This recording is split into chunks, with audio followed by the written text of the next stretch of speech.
अस्सलाम वालेकुम, मैं हूं अलीना फ़ारूक शेख। वज़ीर आज़म शहबाज शरीफ ने ओवरसीज़ पाकिस्तानियों से कल खिताब करते हुए बड़ी अहम बात की। वज़ीर आज़म ने कहा कि पाकिस्तान खित्ते में तरक्की का, खुशहाली का और अमन का ख्वाह है। भारत के साथ ताल्लुकात से मुतल्लिक उन्होंने कहा कि बातचीत होनी चाहिए, दोनों ममालिक की तरक्की के लिए, खुशहाली के लिए बातचीत होनी चाहिए। अब जंग ख़त्म हो चुकी, अब लोगों की खुशहाली के लिए आगे बढ़ना चाहिए। मज़ीद भी उन्होंने बात की, क्या कहा ज़रा सुने। उस कभी हरकत का भरपूर बदला लिया है। सीज फायर हो चुकी, अब हम अमन चाहते हैं, हम तरक्की चाहते हैं, खुशहाली चाहते हैं और पाकिस्तान के अंदर बेरोजगारी का खात्मा चाहते हैं, सरमायाकारी चाहते हैं। मैंने ये बात कई मरतबा की कि हम कश्मीर, हम पानी के मसले के ऊपर, हम ट्रेड के ऊपर, हम काउंटर टेररिज्म के ऊपर हम बैठ कर बात करना चाहते हैं। Not from a position of weakness, हम बराबरी की बुनियाद पर आपसे बात करना चाहते हैं और ये मसाइल कश्मीर के और दूसरे मसाइल हल करना चाहते हैं, क्योंकि खित्ते में हम हमसाया हैं। अब ये हमारे ऊपर है कि हमने अमन से रहना है या एक झगड़ालू हमसायों की तरह रहना है। लेकिन मैं समझता हूँ कि इसके लिए कश्मीर का मसला हल होना एक बुनियादी सतून है। अगर कोई ये समझता है कि कश्मीर के मसले के बगैर ये ताल्लुकात, बामी ताल्लुकात इस्तवार हो सकते हैं, he is living in a fools paradise. ये कभी नहीं हो सकता। कश्मीरियों का खून रायगा नहीं जाने दिया जाएगा, कश्मीरियों को हक मिलेगा। गो के पाकिस्तान और पाकिस्तानी वज़ीर आज़म की तरफ से पेशकश पहले भी हो चुकी है, बात पहले भी हो चुकी है और इसका इंडिया से भी कुछ सियासी रद्द अमल आ चुका है। लेकिन तब से अब तक पोजीशन बहुत चेंज हुई है, तब से अब तक हालात वाक़यात बहुत चेंज हुए हैं। पाकिस्तान एक मजबूत, एक अमन पसंद मुल्क बनकर उभरा है पूरी दुनिया के अंदर, जबकि भारत के बयानिए को बड़ी रुसवाई हुई है इंटरनेशनली और उसकी साख को भी बड़ा धचका पहुँचा है। लेकिन इस धचके के बावजूद बड़ी अफसोसनाक बात यह है कि भारत का जो रवैया है वो उतना ही तंग नज़र रहा है। भारत की पाकिस्तान से मुतल्लिक जो अप्रोच है वो इंतहाई छोटी रही है। तो ऐसे हालात में क्या पाकिस्तान का ये पैगाम संजीदगी से लिया जाएगा, ये सवाल है और अपने तज्जियाकारों से जानते हैं इसका जवाब। हमें ज्वाइन कर रहे हैं इरशाद भट्टी साहब, सलीम साफ़ी साहब, महमल सरफराज साहिबा, उमर शीबा साहब भी हमारे साथ मौजूद हैं। महमल, आपसे शुरू करना चाहते हैं, क्या समझती हैं अब जब ऑफ़र की गई है उस वक्त, इस वक्त इंटरनेशनल स्टेज पर भारत के लिए बहुत कुछ तब्दील हुआ है, भारत के बयानिए के लिए बहुत कुछ तब्दील हुआ है, चाहे वो अमेरिका हो या दीगर दुनिया में भारत का स्टांस हो, उसको कहीं ना कहीं धचका ज़रूर लगा है।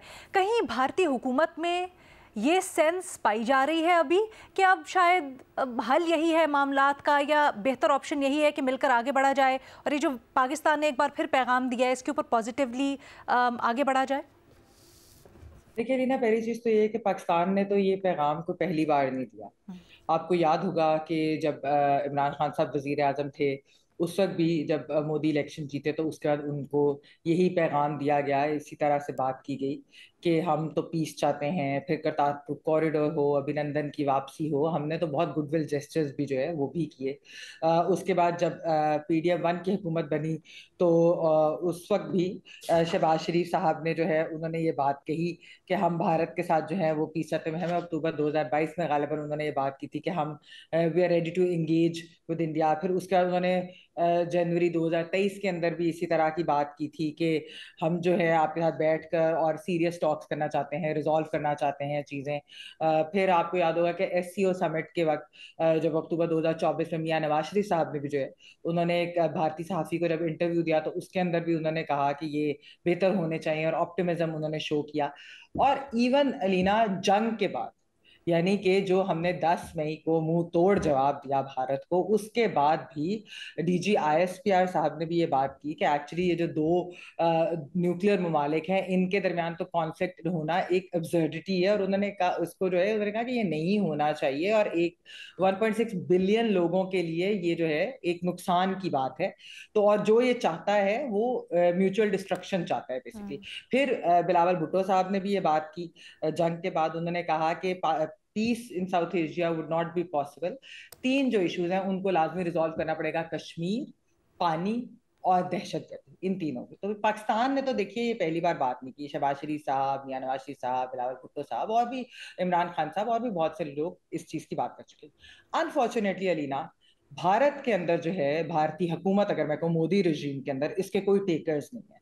मैंने भारत के अंदर चंद सहाफियों से भी इसके बारे में बात की कि भारत के अंदर इस तरह के बयानात को, और खासतौर पर शहबाज शरीफ साहब ने अब दोबारा ये बात की है, इसके बारे में क्या ख्याल है। तो उन्होंने कहा कि देखें, मोदी सरकार की तो बहुत सारी जो है वो मजबूरियां भी हैं, क्योंकि एक तो उन्होंने जिंगोइज्म और ये सब कुछ एज अ पॉलिसी अपनाया है, और फिर आप देखें बिहार के इलेक्शंस भी आने वाले हैं, तो वो किस तरीके से अपने इस सारी चीज से पीछे हट सकते हैं। मतलब इंडिया के अंदर तभी भी कहा जा रहा है जी ऑपरेशन सिंदूर कंटिन्यू कर रहा है, किस चीज का, जहां पर आपको मात होगी, जंग के बाद आपके जहाज गिर गए, सारा कुछ हो गया, और सारी दुनिया ने मान लिया कि आपको बड़ी बुरी शिकस्त हुई है, वो फिर भी उस चीज को मानने को तैयार ही नहीं है।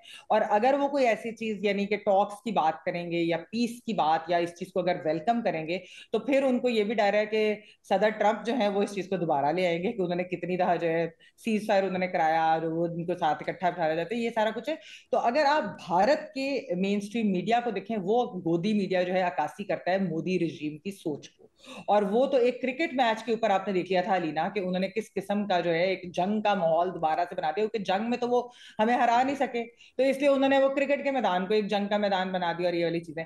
तो भारत के अंदर अनफॉर्चुनेटली इस चीज को कोई संजीदगी से नहीं लेता। लेकिन मैं आपको ये बताती चलूं कि अगर आप वेस्टर्न डिप्लोमेट से बात करें, अगर आप यानी कि इन ममालिक से, उनके लोगों से बात करें, तो वो यही कहते हैं, उनकी हुकूमतें, कि वो चाहते हैं कि खित्ते के अंदर जो है वो अमन आए, और वो भारत और पाकिस्तान के आपस में एक दूसरे से बातचीत के बगैर नहीं आएगा। लेकिन अनफॉर्चुनेटली जब तक ये मोदी रजीम है, ऐसा लगता नहीं है कि वो कोई इसको ऐसे ऐसे मैसेजेस को। और मैं आपको बताती चलूं कि ट्रैक 1.5 जुलाई में भी एक हुआ, और नवंबर में भी एक होने जा रहा है भारत और पाकिस्तान का। तो ये जिस तरह जो डिप्लोमेसी जिसको हम कहते हैं, लेकिन उसके बावजूद भारतीय जो सहाफी हैं वो यही समझते हैं कि उनकी हुकूमती जराये से बात होती रहती है कि मोदी रिजीम इस चीज को सीरियसली नहीं लेगी, क्योंकि ये उनके अपने लिए डोमेस्टिकली जो है नुकसानदेह। इंटरनेशनल सोच वाली जो आपने बात की वो बड़ी दिलचस्प है, इसको मैं आगे जाके कॉन्वर्सेशन का हिस्सा बनाना चाहूंगी। बट भट्टी साहब से पहले जानते हैं, भट्टी साहब आपकी क्या राय है, क्या आप समझते हैं कि भारत को कहीं ना कहीं रियलाइजेशन है, और वो पाकिस्तान इस दफा जो बात कर रहा है उसके ऊपर कोई पॉजिटिव रिप्लाई आएगा? नहीं मैडम शेख, ना उनको रियलाइजेशन है और ना पॉजिटिव कोई रिस्पांस आएगा।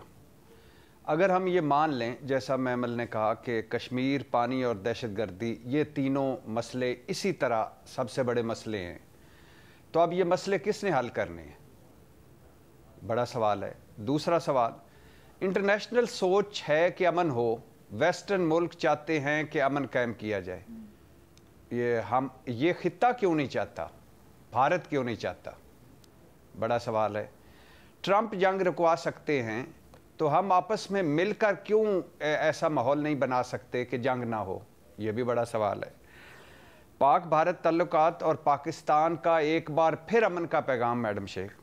अब मसला सबसे बड़ा क्या है, कश्मीर का मसला है। पहले कश्मीर की बात कर लेते हैं। पहला सवाल है कि क्या मसला कश्मीर हल किए बिना हम आगे बढ़ सकते हैं? जवाब है बड़ा सा नहीं। तो दूसरा सवाल है, क्या हम लड़कर ये मसला हल कर सकते हैं? जवाब है बड़ा नहीं। क्या हम लड़कर मकबूजा कश्मीर ले सकते हैं? जवाब है नहीं। क्या भारत लड़कर आज़ाद कश्मीर ले सकता है? जवाब है नहीं। हल क्या होना चाहिए फिर? और एक और भी है, क्या भारत मसला कश्मीर पर अक़वाम मुत्तहिदा की करारदादों पर अमल करेगा? जवाब है नहीं। तो हल क्या होना चाहिए? ये मामला क्या ऐसा हल होना चाहिए कि ये मामला हल हो, कश्मीर के लोग एक दूसरे से मिल पाएँ, बात आगे बढ़े, और हम ख्याली पुलावों से निकलें, दिल फरेब नारों से निकलें और हल की तरफ बढ़ें। कोई आउट ऑफ बॉक्स हल इसका होना चाहिए। और एक परवेज़ मुशर्रफ फार्मूला था, और एक जन बाजवा साहब के दौर में ये बात चली थी, उसी रास्ते पर चलकर ये मामला हल होगा। सर वो क्या है प्लीज? दूसरा सब सॉरी जी वो यही था कि जो उनके पास है वो उनके पास, जो हमारे पास है वो हमारे पास। अच्छा। और दोनों कश्मीर के लोग आपस में मिलें और बातचीत करें और बात आगे बढ़े, और एक दूसरे के दरमियान दोस्ती बस चले, और एक दूसरे के लोग एक दूसरे के घरों में आ जा सकें। दूसरा सवाल है मैडम शेख, क्या पाकिस्तान और भारत के लिए मौजूदा हालात, मौजूदा जंगी माहौल, मौजूदा तनाव, मौजूदा कशीदगी फ़ायदेमंद है? जवाब है बड़ा सा जवाब है नहीं। 2.25 अरब के इंसान है मैडम शेख। गुर्बत, बेरोज़गारी, नक्को नक डूबी हुई है कौम दोनों तरफों की। मुसलसल कशीदगी, मुसलसल लड़ाइयाँ, मुसलसल झड़पें, मुसलसल जंगी खर्चे। फोकस क्या होना चाहिए? लड़ाई होनी चाहिए? नहीं। फोकस क्या होना चाहिए? अवामी वेलफेयर। फोकस क्या होना चाहिए? अवामी मसाइल। हमारा क्या फोकस है? एक दूसरे को नीचा दिखाना, और ख़ास तौर पर भारत का, जो वो नहीं कर पा रहा। हम पड़ोसी हैं मैडम शेख, अब क्या करें? बदनसीबी से या बदकिस्मती से हम चाह कर भी एक दूसरे के पड़ोसी से अलहदा नहीं हो सकते। मतलब कोई रेड नीचे पहिए तो है नहीं कि कोई पहिए लगाए और अपना मुल्क कहीं और ले जाए। अब तो यहीं रहना है।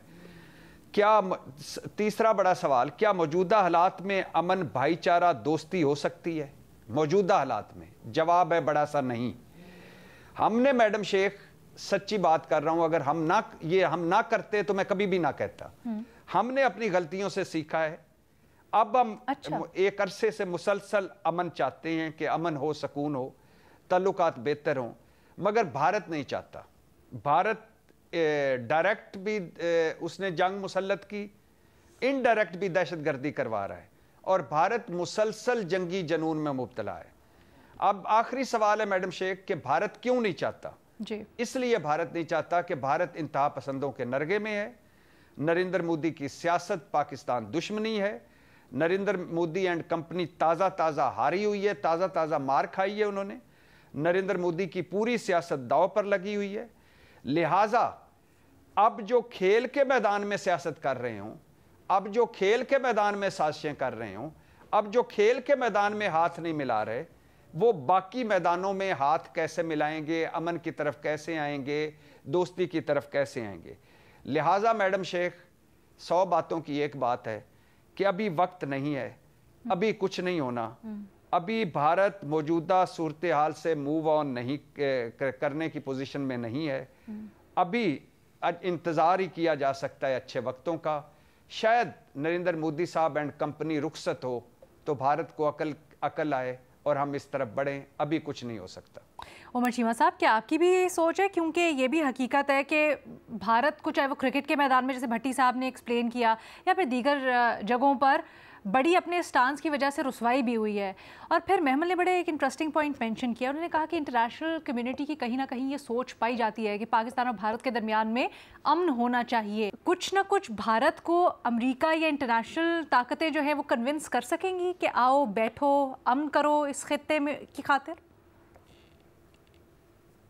जब आपने पहले प्राइम मिनिस्टर की स्पीच आपने सुनाई तो वो कह रहे थे कि हम अमन चाहते हैं, हम तरक्की चाहते हैं, आए आगे बढ़ते हैं। तो मैं सोच रहा था कि अगर इस टाइम इंडियन प्राइम मिनिस्टर ये स्पीच सुन रहा हो तो वो ये कह रहा होगा कि हम बदला चाहते हैं। यानी कि वो जो एक हमारी तरफ से इस तरह की जेस्चर जाना, इसकी सेंस भी बनती है।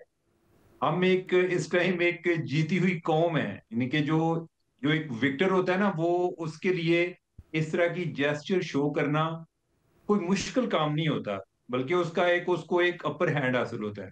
अब जो इंडिया वाले हैं, इंडिया की तो वो तो पूरी पूरी दुनिया के साथ इस टाइम वो अमन चाहेंगे, लेकिन वो पाकिस्तान के साथ अमन नहीं चाहेंगे। जहां तक दुनिया का ताल्लुक है, दुनिया तो देखें, इवन अगर ये चाइना चाइना को अपना कंपेटिटर समझते हैं ना, पाकिस्तान के साथ तो ये मुवाजना करना छोड़ गए थे। ये दुनिया भर को इनको पैगाम ये था कि जिसने इंडिया में आना है वो एक टाइम पर इंडिया ही आए, वो पाकिस्तान ना जाए, हमारा इनके साथ मुवाजना नहीं है। वो अपना मुवाजना चाइना के साथ करते थे। वो अलग बात के चाइना वाले जो है वो भी समझते थे कि आपका हमारे साथ मुवाजना नहीं है, हमारा मुवाजना अमेरिका के साथ है। लेकिन अब वो चाइना के पास भी जाने को तैयार हैं, बल्कि गए भी हैं। लेकिन यह है कि इंडिया के लिए ये बहुत मुश्किल काम है। वो पाकिस्तान के साथ अभी मुज़ाकरात नहीं करेगा, टाइम लगेगा। फौरी तौर पे ये चीज मुमकिन नहीं है। यानी मैं एक रैशनली, एक रियलिस्टिकली बात कर रहा हूँ कि उनके लिए ये मुमकिन नहीं है। यानी कि सियासी लिहाज से देखा जाए तो एक पोजीशन ऑफ वीकनेस उनके लिए मुमकिन नहीं है। दूसरा ये है कि हमारे जो मुतालबात हैं वो बिल्कुल वो उसको रद्द करते हैं। हम कश्मीर की बात करते हैं, वो कहते हैं जी कि कश्मीर को तो हमने अपना हिस्सा बना लिया हो, भाई ये तो अब कोई डिस्प्यूटेड टेरिटरी नहीं है। ठीक है, तो ये ऐसे इश्यूज हैं कि जिस पर उनके लिए आना, मोदी जो है मोदी के लिए ये एक सियासी मौत है। वो उसको हर तरफ से ऑलरेडी उस पे इतने ज्यादा क्राइसिस चल रहे हैं। अमेरिका की तरफ से टैरिफ का इशू हो गया, अभी जो H1B वीजा का इशू हो गया। उन्होंने पिछले 25 साल में जितनी मिडल ईस्ट में कोशिश की, और मिडल ईस्ट में जो उन्होंने सऊदी अरब पर कोशिश की, हमारा उनके साथ डिफेंस पैक्ट हो गया, ये उनके लिए एक बहुत बड़ा सेटबैक है। अभी उन्होंने कोई चाइना से उम्मीदें लगाई थी, लेकिन चाइना के साथ भी उनको वो उनकी कोई उनको वो पजीराई नहीं मिली कि जो वो तवक्कुआत लिए फिर रहे थे। तो ना ही चाइना उनके लिए वो को अमेरिका का मुतबादल हो सकता है। तो इस सारी सूरत हाल में मुझे लगता नहीं है कि कोई इंडिया की तरफ से कोई मुस्बत इशारा आएगा। लेकिन ये एक बहुत बड़ा अलमिया भी है अलीना। अगर हम ये देखें कि हमारे जो जो जिनको हम कहते हैं ना टाइम टेस्टेड फ्रेंड्स, वो कौन है? सऊदी अरब है, चाइना है। अच्छा, उधर जो है हमारे गवर्नमेंट टू गवर्नमेंट लेवल के ताल्लुकात हैं। हमारी जुबान मुख्तलिफ है, हमारा कल्चर मुख्तलिफ है। एक तरफ इंडिया है जिनके साथ हमारी एक जुबान मिलती है, कल्चर मिलता है, लोग एक दूसरे को मिलके बड़ा खुश होते हैं। लेकिन यह है कि वो इतनी दहाइयों से एक दूसरे से दूर है, उनको एक दूसरे के अंदर एक नफरत फैलाई गई है। नफरत जो है ना कम नहीं की गई।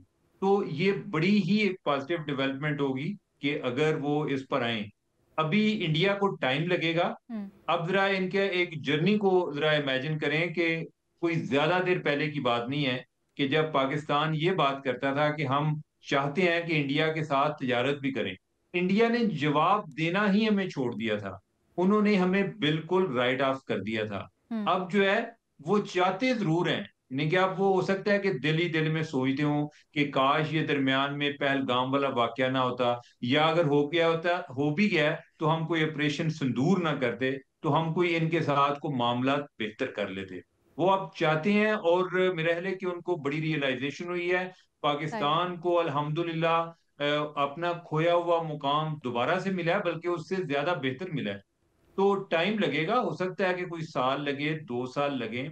लेकिन यह है कि इवेंचुअली वो मुज़ाकरात की तरफ आएंगे, इसमें उनको भी फायदा है। अच्छा, ये जो साल ओवरऑल दो जो साल आप इवन कह रहे साउथ हैं, एशिया आप की साल दो साल सूरत जो कह रहे बदलती हैं, ये है। मोदी रिजीम के इसमें होते हुए कह रहे हैं या पोस्ट मोदी रिजीम कह रहे हैं?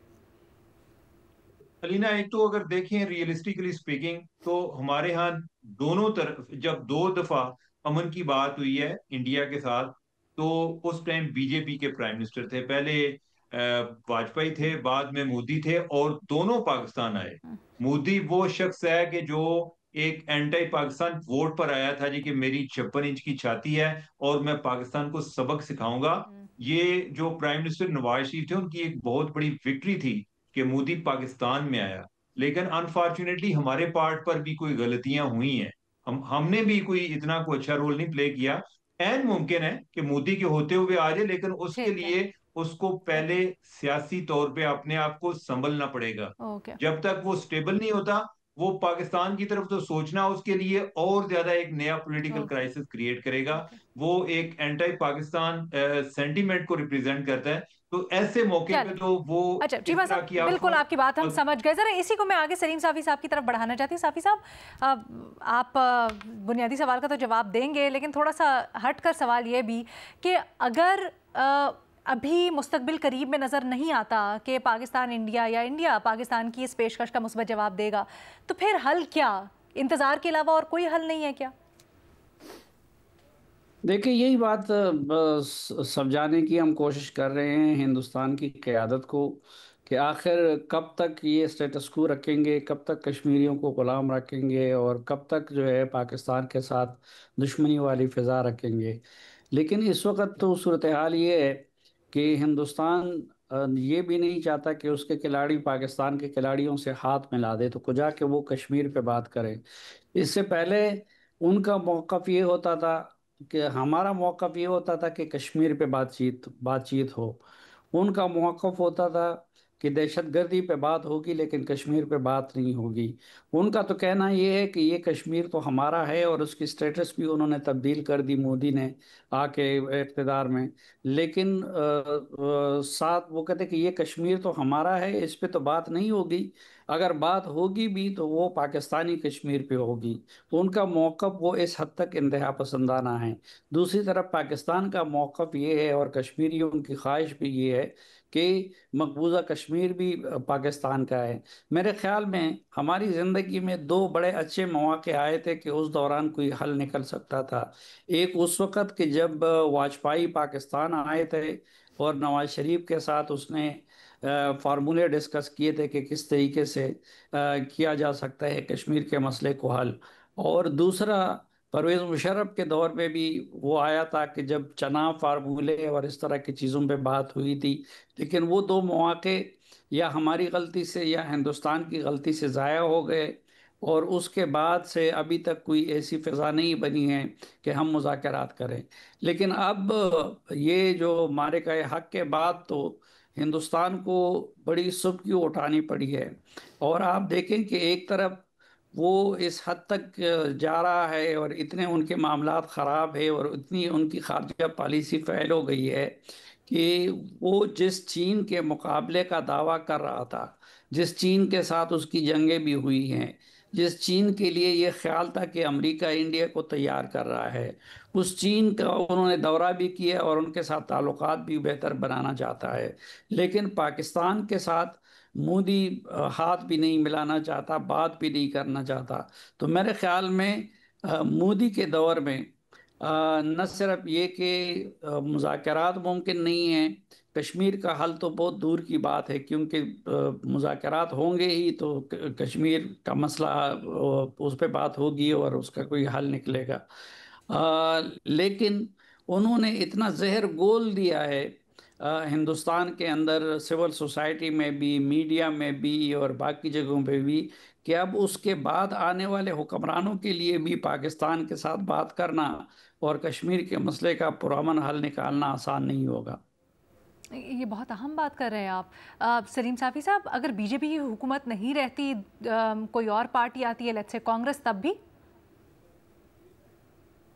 जी बिल्कुल, मैंने आपको बता दी, कांग्रेस का तो देखिए एक उस लिहाज से जारहाना मौक़िफ़ नहीं होता, लेकिन कांग्रेस भी तो पाकिस्तान की दुश्मनी में कभी पीछे नहीं रहा है। मशरिकी पाकिस्तान का सानिया जो था और पाकिस्तान से उसकी अलाइदगी के लिए जंग तो कांग्रेस की हुकूमत में लड़ी गई थी। ये नहीं है कि कांग्रेस कोई बट हमने राहुल गांधी की क़यादत में बड़ी है। बदली हुई कांग्रेस देखी है, खासकर अभी जो इंडिया ब्लॉक जिस तरह से सामने आया, उसने अपनी एक प्रोग्रेसिव अप्रोच की। क्या उससे तवक्को की जा सकती है कुछ तब्दीली की? वो सिर्फ मोदी की अपोजिशन कर रहे हैं, और मोदी पे इसलिए तनकीद कर रहे हैं क्योंकि वो अपोजिशन जमात है, और मोदी के बारे में ये ठीक तनकीद कर रहे हैं कि मोदी ने हिंदुस्तान के वक़ार को भी मजरूह किया, मुतनाज़ा बनाया उसकी जो पोजीशन थी दुनिया में, और पाकिस्तान से शिकस्त भी खाई और शिकस्त को तस्लीम भी नहीं कर रहा है। ये सारी चीज़ें वो डोमेस्टिक पॉलिटिक्स के लिए उन पे तनकीद कर रहे हैं। लेकिन अगर कश्मीर की बात हो या पाकिस्तान के साथ मुज़ाकरात की बात हो तो उसमें कांग्रेस और बीजेपी में इतना ज़्यादा फ़र्क नहीं है। सिर्फ ये कि वो कश्मीर के अंदर जो हिंदुत्व का नज़रिया है उसको बीजेपी फैला रहा है, उसको प्रमोट कर रहा है, लेकिन कांग्रेस हिंदुत्व के नज़रिए के साथ नहीं है। इतना फ़र्क दोनों में ज़रूर है, लेकिन पाकिस्तान के मामले पे दोनों का मौक़िफ़ यकसा है। और कांग्रेस की हुकूमत में भी ये स्टैंड रहा है उनका कि पहले दहशतगर्दी पे बात हो, कश्मीर पे बात के लिए वो भी तैयार नहीं थे। ठीक है। अच्छा, ब्रेक पे जाने से पहले मेहमल ज़रा क्विकली बता दीजिएगा, पिछले दिनों जब हम बात कर रहे थे तो बीजेपी के अंदर से थोड़ी सी मोदी के लिए रिजेंटमेंट भी आ रही थी, फिर थोड़ा सा इस तरफ भी गौर किया जा रहा था क्योंकि वो 75 साल के होने वाले हैं, और बीजेपी में एक रिवायत रही है कि 75 साल के जब आप होते हैं तो आपको रिटायर कर दिया जाता है या बेहतर समझा जाता है कि आप अलग हो जाए। कि इस वक्त भी वही माहौल है पार्टी के अंदर या फिर कुछ मुख्तलिफ? देखिए रीना, वो आरएसएस की तरफ से एक चीज आई थी, और आरएसएस के चीफ ने जिस तरह से वो 75 का नंबर जो उन्होंने इस्तेमाल किया था, उन्होंने जो बात की थी, तो उसको हर कोई मोदी स्पेसिफिक ही कह रहा था, और वाकई वो मोदी स्पेसिफिक थी। लेकिन इस चीज के ऊपर भी मैंने पूछा, उन्होंने कहा कि देखें, मोदी जो है वो अभी भी काफी वीक है डोमेस्टिकली, और एक यही वजह है, जिस तरह मैंने कहा ना कि बिहार के इलेक्शंस भी आने वाले हैं, बाकी भी, तो वो कैसे कोई पॉजिटिव रिस्पॉन्स दे सकते हैं पाकिस्तान की इस ऑफर को। दूसरी चीज ये, फिलहाल जो है थोड़ा सा मामला इसलिए उनके लिए पलटा है कि जो अमेरिका के साथ ताल्लुकात की, जिसकी अभी यहाँ पर बात हो रही थी, मैंने भी एब्सोल्युटली। बात की, कि वो टैरिफ्स हो, वो H1B वीजा हो, वो वैसे जिस तरह मामला चल रहे हैं, उसकी वजह से जरा फोकस शिफ्ट हुआ है इंडिया पाकिस्तान से यूएस इंडिया यूएस के एंड ऊपर। इंडिया। नहीं, बट उसकी वजह से इंटरनली जो मैं जानना मोदी और चाह रही थी कि उनकी पार्टी के अंदर तो उनको कहीं रिजेंटमेंट का नहीं सामना नहीं, है या नहीं है? बिल्कुल है अलीना, मैं यही बता रही हूँ कि वो वैसे पॉलिटिकली वीक जरूर हुए हैं, लेकिन क्या ये ट्रांसलेट होता है कि कोई उनके यानी कि पार्टी उनको के हटा अंदर दिया से कोई जाएगा उनके या खिलाफ, हाँ, पार्टी हाँ उनके जी, खिलाफ ये कोई डिसीजन लेगी? इसमें अभी जो है ना कबल अज वक्त है ये कहना, लेकिन ठीक ये है। जरूर है कि वो इंटरनली वीक हुए with in his own okay party okay. And with in RSS, which is very important. Which is very important. ठीक है जी, हमारे तजियाकारों की आपने राय जानी है, एक छोटी सी ब्रेक लेते हैं यहाँ। उसके बाद आप लोगों जो यूट्यूब के ऊपर सवाल भेजे उनके साथ वापस आएंगे।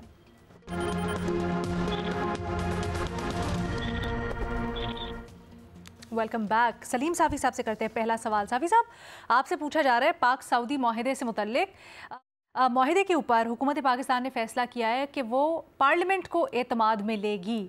आपकी राय पूछना चाह रहे हैं हमारे देखने वाले। अच्छी बात है। देखिए, ये कोई मामूली पेशरफ नहीं है। पाकिस्तान और सऊदी अरब का दिफाई मुआहिदा, ये बहुत बड़ा इक़दाम है और बहुत बड़ी कामयाबी भी है, लेकिन इसके बहुत ज़्यादा मुज़मरात भी है।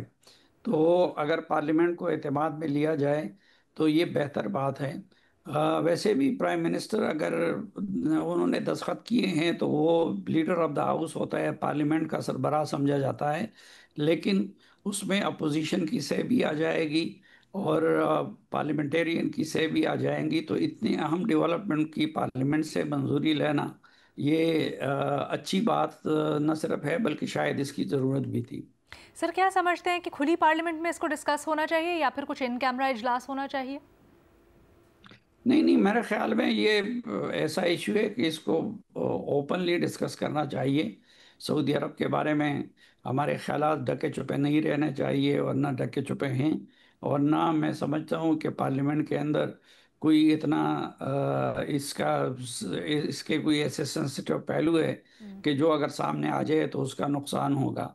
तो पार्लियामेंट के सामने खुलकर पूरी कौम को एतमाद में लिया जाए तो बेहतर है। बेहतरीन, thank you so much Salim Safi साहब। अच्छा जी, चीमा साहब, आपसे पूछा जा रहा है कि बरतानिया, कनाडा और ऑस्ट्रेलिया के एक्सेप्टेंस के बाद मज़ीद 150 ममालिक की जानिब से फ़लस्तीनी रियासत को तस्लीम करने के इम्कान के बावजूद इसराइली वज़ीर आज़म का कहना है कि कोई फ़लस्तीनी रियासत नहीं बनेगी। आपसे सवाल हो रहा है कि ये जो तस्लीम किया गया है बड़े ममालिक की तरफ से फ़लस्तीन को, इसका क्या असर पड़ेगा? कोई फ़र्क पड़ेगा? देखिए, ओवरऑल एक परसेप्शन के लेवल पर भी फर्क पड़ेगा, और पूरी दुनिया तकरीबन इसराइल को, फ़लस्तीन को तस्लीम करती है। ये यूरोपियन कंट्रीज तस्लीम नहीं करते। अभी तक पहले जो है 144 कंट्रीज थे जो कि जिन्होंने फ़लस्तीन को तस्लीम किया हुआ था, लेकिन इन ममालिक ने नहीं तस्लीम किया हुआ था। खास तौर पे ज्यादातर यूरोपियन कंट्रीज हैं या अमेरिका है। तो अब इसका फर्क इस हद तक तो पड़ेगा कि ओवरऑल एक जैसे यानी कि बाकी और भी कई कंट्रीज हैं जो कि तस्लीम करना शुरू होंगे। लेकिन दूसरी तरफ यह है कि अभी तक इसको इसराइल जो फलस्तीन है वो यूएन का मेंबर नहीं है। और उसका मेंबर बनने के लिए यूनाइटेड नेशन सिक्योरिटी काउंसिल की जो वीटो पावर कंट्रीज हैं उन उन सब की तरफ से अप्रूवल होगी तो तब होगा। अभी 4 वीटो पावर्स हैं जिन्होंने जो कि जिन्होंने फलस्तीन को तस्लीम किया हुआ है। अमेरिका ने अभी तक नहीं किया हुआ, तो लिहाजा उधर मामला जाएगा तो अमेरिका दोबारा से वीटो कर देगा। वो तो अभी तक नहीं होने देगा, लेकिन ओवरऑल ये एक खारजा महाज पर उनकी बहुत बड़ी फतह है। अनफॉर्चुनेटली बहुत सारे फलस्तीनी शहीद हो गए हैं। अगर कोई विक्ट्री देखी जाए कि जैसे कहते हैं कि उनका खून रंग लाएगा, तो वो यही है कि बहुत सारे ऐसे कंट्रीज जो आज तक सोचते रहे कि हम फलस्तीन को तस्लीम करें या ना करें, उन्होंने भी तस्लीम किया है। बाकी जो नेतन्याहू की बात है, नेतन्याहू तो एक बैनुल अक़वामी तौर पे एक जो है एक गुंडा टाइप पर्सनैलिटी है, और जो वो कर रहा है वो पहले भी वो 2 स्टेट सोल्यूशन के हक में नहीं था। वो अभी भी आप देख लें कि वो जिधर चाहे वो बमबारी शुरू कर देता है। तो वो कोई नॉर्मल आदमी नहीं है, पागल आदमी है, और ऐसे लोग जो हैं ओवरऑल पूरी दुनिया के अमन के लिए खतरा है। उमर चीमा साहब, मैं सिनिक नहीं होना चाह रही थी। आई नो हम इस तरह के माहौल में जहाँ कुछ भी नहीं हो रहा इसको एक गनीमत जानते हैं, लेकिन फिर भी क्या आप समझते हैं कि ये जो सिर्फ फ़लस्तीन को रियासत तस्लीम कर लेना ये एक फेस सेविंग हो सकती है इन ममालिक की जानिब से? हालांकि अगर चाहते तो इसराइल के ऊपर सैंक्शंस, मज़ीद कोई मजबूत इक़दाम कर सकते थे। बेसिकली ये है कि इसराइल जो है वो बज़ाहिर एक छोटा सा मुल्क है, लेकिन ओवरऑल उसका इन्फ्लुएंस, अगर हम किसी ब्लॉक के साथ बात करें, अगर हम मुस्लिम ममालिक की बात करें, तो मेरे ख्याल तमाम मुस्लिम ममालिक का मिलके इतना इन्फ्लुएंस नहीं है, असर और रसूख नहीं है वेस्ट पर जितना कि इसराइल का है। तो उस लिहाज से सैंक्शन लगाने के लिए भी उनको एक अमेरिका की सपोर्ट चाहिए। तो अमेरिका तो आप देख लें, जो अभी कतर पे उसने बमबारी की है। कतर ऐसा मुल्क है कि जिन्होंने सदर ट्रंप को एक जाती जहाज गिफ्ट किया है $400 मिलियन का। तो ट्रंप जो है वो नेतन्याहू के खिलाफ कुछ नहीं कर सका। अगर किसी और कंट्री ने किया होता तो वो उसको कंडेम करता। तो ओवरऑल ये उनके इन्फ्लुएंस को शो करता है। तो आइडियली होना ये चाहिए मुझे कि ये पाबंदियां लगनी चाहिए, वो तो नहीं लग रही। लेकिन मैं ये जो उन्होंने रिकग्नाइज कर रहे हैं, मैं ये समझता हूँ कि उधर की जो सिविल सोसाइटी है उसका भी बड़ा रोल है। उधर वाकयातन ऐसे ममालिक में जैसे यूके है या ठीक है, ऑस्ट्रेलिया है, इधर वाकयातन जो है 1 मिलियन मार्च हुए हैं, और उन्होंने एब्सोल्युटली, हाँ। अपने हुक्मरानों का जमीर भी झंझोड़ा है। और उसके ओवरऑल हम देख उनको रहे इस हैं बात का असरात। अंदाजा हुआ कि पब्लिक ओपिनियन बड़ी तेजी से ठीक है, हमारी इसराइल पॉलिसी के हवाले से खिलाफ हो रही है। तो ठीक इस है। वजह से वो मजबूर भी हो गया कि उन्हें कोई ये काम कदम उठाना पड़ा। बहुत शुक्रिया उमर चीमा साहब। एक छोटी सी ब्रेक लेते हैं, फिर भट्टी साहब और महमल के सामने सवालात रखेंगे।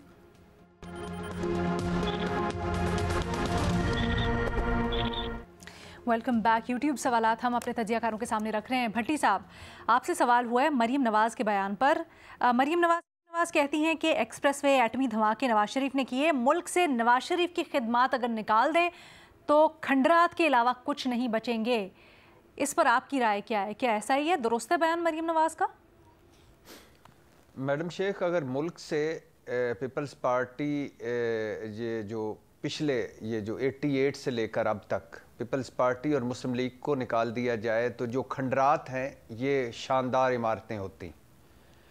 धमाके नवाज शरीफ साहब के दौर में ज़रूर हुए, लेकिन ये जो एटमी सफ़र है ये तब शुरू हुआ जब मेरे ख्याल से नवाज शरीफ साहब अभी पढ़ रहे थे या अभी मेरे ख्याल से कॉलेज में थे। बाकी नवाज शरीफ साहब ने कोई एक काम भी अपने ज़ाती जेब से, ज़ाती अकाउंट से किया हो तो वो बता दें। मोटरवे क्या उन्होंने अपने पैसों से बनाया था क्या? बाकी और मोटरवे भी ये जो एक लाहौर और रावलपिंडी वाला मोटरवे हकायक दुरुस्त करें तो ये नवाज शरीफ साहब के दौर में बना। बाकी मोटरवे सारे जो थे वो ठेके भी बदले, कंपनियां भी बदली और लोगों ने बनाए और हुकूमतों में बने। परवेज़ मुशर्रफ साहब का इसमें बड़ा किरदार है। और बाकी जो पंजाब का हाल देख लें, जनूबी पंजाब का, बाकी देख लें, कर्ज़े देख लें, महंगाई देख लें, बेरोज़गारी देख लें, गुर्बत देख लें, मुल्क की इमेज देख लें, इनके हाउस ऑफ शरीफ के सियासत में आने से पहले हालात देख लें और सियासत में आने के बाद के हालात देख लें। ये इस तरह की बातें करते हैं कि रोना भी आता है और हंसी भी आती है कि भाई आप आए जब थे तो क्या थे, हो क्या गए, और कोई एक पैसा भी अपनी जेब से लगाया हो। और अगर आपने कोई एक अच्छा काम किया है तो ये हम पे नेकी की है। खुदा का खौफ करो, क्या क्या नहीं कर लिया आपने अपने लिए और क्या क्या सवा सत्यानाश नहीं किया हमारे लिए। और ऊपर से डिटाई से आप ये भी कहते हो कि उसको निकाल दो तो ये कर दो। और भाई हम तो ये दुआएं मांगते हैं कि आप होते ही ना सियासत में। आपके सियासत में आने से जो खराबियां आई, जो बीमारियां फैली, जो कब्ज़ा ग्रुप, जो परमट ग्रुप, जो छांगा मांगा सियासत, जो तिजारत हुई सियासत में, जो मंडियां लगी सियासत में, और जो कमीशनें, जो करप्शनें, क्या बंदा याद कराए। लेकिन वही बात है ना, एक ही रट है। मरियम नवाज साहबा ने तो कहा था कि मेरी बैरून मुल्क या अंदरून मुल्क कोई जायदाद नहीं, और मैं फ्राई पैन से कपड़े इस्त्री करती रही। तो वो तो कुछ भी कह सकती हैं, लेकिन खुदा के लिए हकायक को तो सामने रखें। भट्टी साहब, अगर आप इजाज़त दें तो एक सवाल कर सकती हूँ। आपने अभी कहा कि ज़ाती जेब से क्या, मैंने कौन सी इजाज़त नहीं, अगर ना दूं तो आपने नहीं करना। नहीं, आप अगर नहीं समझते तो मैं नहीं करूँगी। मैं तो जी बिल्कुल बिल्कुल करें जी, करें करें। सर, आपने अभी ये कहा कि इन्होंने कौन सा कोई ज़ाती जेब से पैसा लगाया है, इन्होंने कौन सा हम पर एहसान किया है। सर, तो मैं ये जानना चाह रही थी कि हुक्मरान जो होते हैं, ज़ाती जेब की तो बात ही नहीं होती। अगर वो कोई प्रोजेक्ट लेके आ रहे हैं, अगर कोई विजन पेश कर रहे हैं, अगर प्लानिंग या उनकी क़यादत में कोई चीज़ इंफ्रास्ट्रक्चर बनाए तो उसकी भी अहमियत होती है। मोटरवे की अभी आपने खुद एग्जाम्पल दी, लाहौर में इंफ्रास्ट्रक्चर कहाँ का कहाँ, इस्लामाबाद में बहुत सा इंफ्रास्ट्रक्चर बना है नून लीग के नवाज शरीफ की क़यादत में, तो क्या उसका क्रेडिट नहीं जाना चाहिए? मैडम शेख, क्रेडिट अगर आप देना चाहती हैं तो फिर पंजाब पे राजा रंजीत सिंह के बाद सबसे लंबी हुक्मरानी हाउस ऑफ शरीफ की है। ख़ानदान का बालिग मर्द कोई नहीं बचा जो वज़ीर आला ना बनाओ सियासत में जो है। क्या पूरे पंजाब में है? पहली बात। दूसरी बात, एक सस्ती रोटी स्कीम थी, क्या बना? पीली टैक्सी स्कीम थी, क्या बना? जो कर्ज उतारो मुहिम थी उसका क्या बना?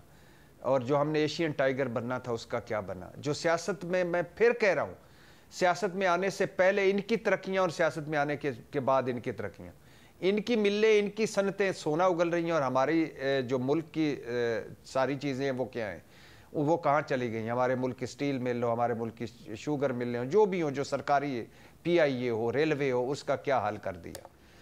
फिर जो आपने अभी बात की इंफ्रास्ट्रक्चर की, आप मुझे बताएं कि इंफ्रास्ट्रक्चर जितना भी इन्होंने बनाया, जो मोटरवे कर लें, लाहौर को अगर कर लें, लाहौर में एक बारिश आती है, एक या कुछ भी आता है, उसको छोड़ दें, लाहौर कर लें और इस्लामाबाद कर लें, कितनी हुक्मरानी की है इन्होंने? और क्या कुछ इस मुल्क में इन्होंने इस मुल्क में कालख मली है सियासत में या बाकी सारी चीज़ों में? क्या अच्छा, आखिरी बात मेरी मैडम शेख, के अगर फर्ज कर लें कभी किसी दुनिया में कहीं भी ऐसा होता है कि किसी जमहूरी मुल्क में, वो फ्रांस हो, बरतानिया हो, अमेरिका हो, राशन बैगों पे वज़ीर आज़मों की तस्वीरें हों, व्हील चेयरों पे वज़ीर आज़मों की तस्वीरें हों, बसों पर वज़ीर आज़म की तस्वीरें हों, और 90 सफ़ात के इश्तिहार हों, TV पर रोज़ाना इनकी गुफ्तगुएँ चल रही हों, इनकी बातें हो रही हों, तो क्या ये कल्चर दिया इन्होंने 1-2 सड़कों और 2 मोटरवे के बदले? सर, वैसे पब्लिसिटी तो दुनिया भर में होती है, लेकिन अगर उस पब्लिसिटी के ऊपर पब्लिक का पैसा नहीं लग रहा है, कहाँ होती है पब्लिसिटी? बताएं कहाँ होती है? सर, फोटो ऑप्स पूरी दुनिया में होते हैं। ये बात सुनते हुए मुझे बड़ा दुख हुआ है। मैं कभी आपने ओबामा की तस्वीर देखी राशन बैग पे? सर, राशन बैग नहीं, बट जो इस तरह की मुहिम, बस पे, सरकारी बस पे, मुझे बताएं जवाब। सर, जो ओबामा केयर क्या था? सर, ओबामा केयर क्या था? सर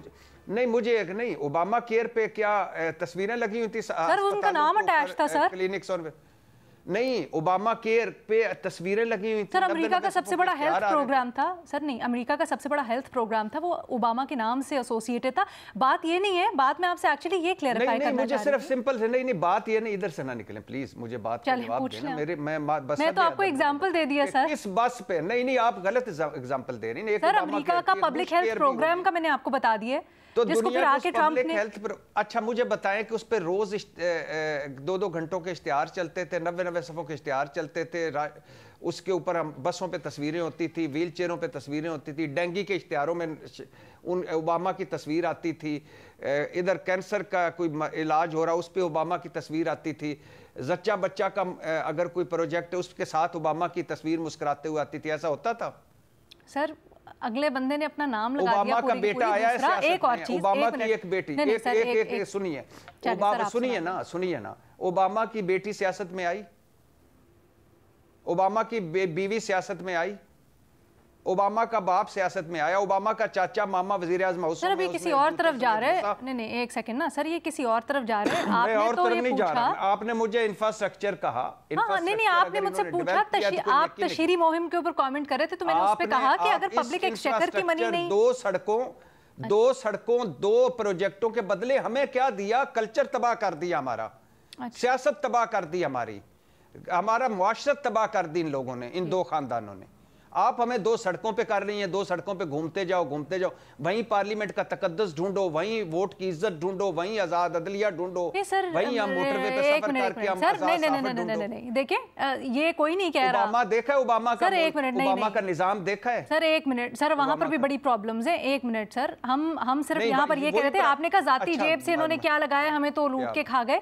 मैं तो सिर्फ आपसे ये पूछ रही थी कि जो हुक्मरान होता है उसने जाती जेब से तो लगाना नहीं होता, उसको पब्लिक जो मनी है उसकी मुझे बताएं कि पैनामा लीक्स और अच्छे इंफ्रास्ट्रक्चर के लिए एलोकेशन करनी होती है। सबसे बड़ा क्या आया था पैनामा लीक्स में? सबसे बड़ा आज तक क्या इल्जाम लगता है? इस मोटरवे की कमीशन का मुबैना तौर पर इल्जाम लगता है।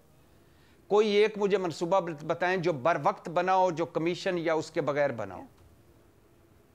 आप दो सड़कों पे मुझे घुमाते जाएं और इंफ्रास्ट्रक्चर पे मुझे ख्वाब सुनाते जाएं और बाकी सारा कल्चर तबाह कर दें, मुआशरत, इखलाकियात, सियासियात, और आप कहें कि सड़कों पे घूमते रहो।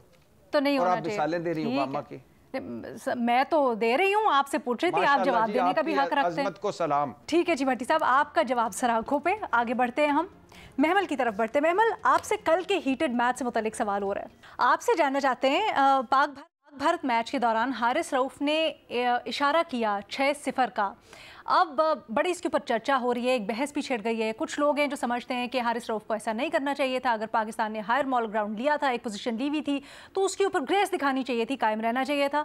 लेकिन फिर दूसरी तरफ लोग, जिनमें ख्वाजा आसिफ भी शामिल है, वो ये कह रहे हैं कि हारिस रऊफ ने बिल्कुल सही किया, ये जवाब उनको देना चाहिए था। ख्वाजा साहब ने तो बल्कि बड़ी तारीफ भी की हारिस रऊफ साहब की। आपकी राय क्या है? देखिए रीना, हारिस रऊफ तो नहीं थे कि जिन्होंने अपनी दूसरी टीम के साथ कहा कि मैंने हाथ नहीं मिलाना, जिन्होंने जो है एक खेल के मैदान को सियासी अखाड़ा बनाया, जिन्होंने वहां खड़े होकर जो स्पीच करके सूर्य कुमार यादव की तरह उन्होंने कोई डेडिकेट की मैच विन, उनकी जो फोर्सेस को जिस तरीके से उन्होंने किया। तो हारिस रऊफ तो मेरे ख्याल में जो एक्चुअली कल कर रहे थे वो बेसिकली मॉक कर रहे थे इंडियन क्रिकेट टीम को, इंडिया की हुकूमत को, इसलिए कि जंग में तो आप हमें हरा नहीं सके, लेकिन आपने खेल को पॉलिटिसाइज कर दिया। बेसिकली जो ओवरऑल अलीना, मैं आपको बताऊं कि ये जो मैसेज देता है, जो पहले पाकिस्तान वाले मैच में हुआ और फिर जो ये कल हुआ, ओवरऑल जो ये मैसेज देता है वो ये है कि Modi regime can not get over the loss of May 10th, और जो उससे पहले यानी कि May 7 को जो उनके जहाज गिरे थे, और उसके बाद जो हमने 10 मई को उनको मुंह तोड़ जवाब दिया था। अब उसकी वजह से वो डेव डानेस के उन्होंने अपने प्लेयर्स को भी उस चीज के अंदर घसीटा है, और प्लेयर्स मजबूर हुए ये चीज करते हुए। हालांकि प्लेयर्स को भी ये मालूम है अच्छी तरह कि उनकी लेगेसी के लिए कोई अच्छी चीज नहीं। आप देखिए अलीना, जो कल उन्होंने बात की सूर्य कुमार यादव ने, कि ये तो कोई राइवलरी नहीं है। आपने आज तक मुझे बताया कि खेल किसी ऐसे खिलाड़ी को जो इस तरह की बात करे, यानी कि आप मैग्नानिमस होते हैं अपनी विक्ट्री के अंदर, या वैसे पाकिस्तान के अगर आप स्टैट्स अभी भी पाक भारत को उठा के देख ले तो वनडे इंटरनेशनल टेस्ट में तो हम अभी भी आ गए। लेकिन क्या आपने कभी इमरान खान साहब हो, वसीम अकरम हो, जावेद मियांदाद हो, किसी को कभी आपने सुना ये कहते हुए कि ये तो कोई वन साइडेड मैच है, हमारी तो कोई राइवलरी है ही नहीं, ये क्या खिलाड़ी है आगे से? उन्होंने कभी भारत के बारे में ऐसी बात की? अच्छा, ऑस्ट्रेलिया कितने साल जो है डोमिनेट करता रहा इंटरनेशनल क्रिकेट को, कभी आपने ऑस्ट्रेलियन साइड से कभी ये सुना किसी कप्तान से उनके या किसी खिलाड़ी से कि ये हमारे अगला मैच जिससे हो रहा है ये तो कोई चीज ही नहीं है, ये कौन से कोई प्लेयर है, इनसे क्या? एशेज के अंदर, और जो कि एशेज में आपको पता है कि ऑस्ट्रेलिया और इंग्लैंड भी पाक भारत की तरह उनकी राइवलरी है, उसमें भी ऑस्ट्रेलिया डोमिनेट करता रहा, कभी नहीं इस तरह की हमने बातें सुनी। तो आप बेसिकली इंडियन अब कमेंटेटर्स, इंडियन जो है, यानी कि आप अगर उनके देखें यूट्यूबर्स भी, उधर बहुत सारे लोग ये सवाल उठा रहे थे कि भारत ने जो एक सियासी दरवाजा खुले क्रिकेट के अंदर, खेल के मैदान, कल को इसका एंड क्या होगा? क्योंकि पाकिस्तान बहुत मुंह तोड़ जवाब, बहुत इस तरह की बातें नास्टी तरीके से भी कर सकता था, जो हमने उनको जवाब दिया है जंग के मैदान में। हमने तो जंग जीतने के बाद हमारी आर्म्ड फोर्सेस ने, हमारी सिक्योरिटी फोर्सेस ने ग्लोट नहीं किया, हमारी हुकूमत ने इस तरीके से उनकी कोई वो हालांकि उनकी सुक्की हुई थी लेकिन उनकी कोई बेइज्जती नहीं की। लेकिन ये क्योंकि जंग हारना इनसे बर्दाश्त नहीं मोदी से हो रहा, तो वो अपने प्लेयर्स को भी इस चीज के अंदर इन्वॉल्व करें, और बड़े अफसोस की बात है कि प्लेयर्स इसके अंदर यूज हुए हैं विलिंगली। ठीक है, थैंक यू सो मच महमल। इसी के साथ के प्रोग्राम से इतना ही, अल्लाह हाफिज।